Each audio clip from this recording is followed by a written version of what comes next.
Alright mga boss, ngayon tayo kay SFD and Shopee Instant Delivery. Ngayon meron tayo nakuha isang booking. Ito siya mga boss, malapit lang to. Naka-isang booking na tayo. Ngayon pipikapin ko muna. Ayan mga boss, pikapin ko muna tapos mamaya abang ulit tayo kung mayroon pa. So 1.4 km ang pick up mga boss. Okay, ito siya. Ayan yung order natin. Okay mga boss, puntahan muna natin.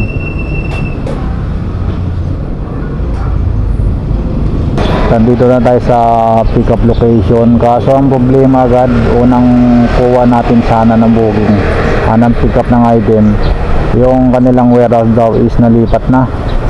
Nasa 2 kilometers yung layo ngayon mula dito.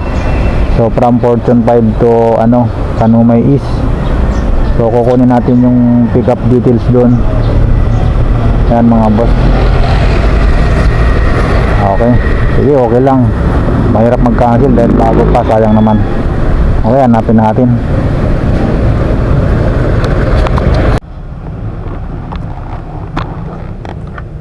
Alright mga boss, item pick up na tayo mga boss. Ayan, nakuha natin. So isa pa lang, hintayin natin ang kasabay. Walang pumapasok na booking sa atin. Kaya ang ginawa ko, kumuha ko ng sinabayan ko na lang ng Lalamove. Yung way na papunta doon sa dideliveran natin sa instant, sinabayan ko na lang ng booking ng Lalamove. Kasi wala makuha, halos 1 hour akong maghintay. Walang pumapasok na booking.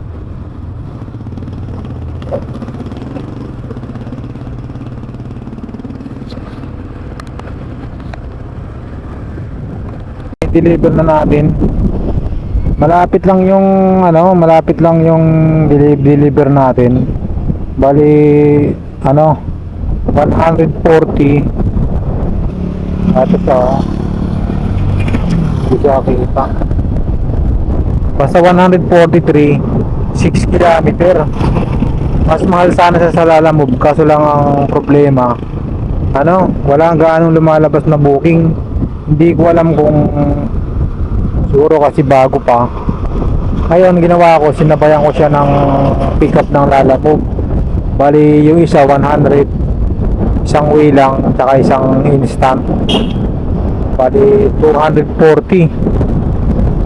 Bali dalawang booking lang yung dala ko, isang Lalamove saka isang instant. 143 yung instant, 100 naman yung Lalamove. So yun. Kaya sa mga next na araw, biyaya ulit tayo. Alright mga boss, kasi yung natin yung deliver kay instant. Medyo mahina pa kasi wala masyadong deliver pa ngayon. Pero maganda sana, may mga lumalabas kanina pa Quezon City. 22 kilometers, nasa 400 pesos yung delivery fee. Ayun. Alright mga boss, meron tayo nakuwang booking panibago. Bali siya, 200 pesos kasama na yung surcharge. Papuntang Camarin, 14 kilometers, 200 pesos. Ngayon kunin na natin tapos sabayan natin naman Lalamove. Alright mga boss, item pick up na tayo. Ayan 14 kilometer, 200 plus. Okay, deliver natin na naman. Sabay natin ng Lalamove na naman. Kasi madalang pa ang booking ng instant. Pero meron na rin yung may nakasabay akong tropa dito. Meron din siyang kasabay. Sabay kaming pick up. Mga warehouse ang pinagkukuhanan. Okay mga boss, update na natin mamaya pag naka-drop off na tayo. Alright mga boss, deliver na tayo dito sa Bagong Silang. 14 km, nasa 200 plus.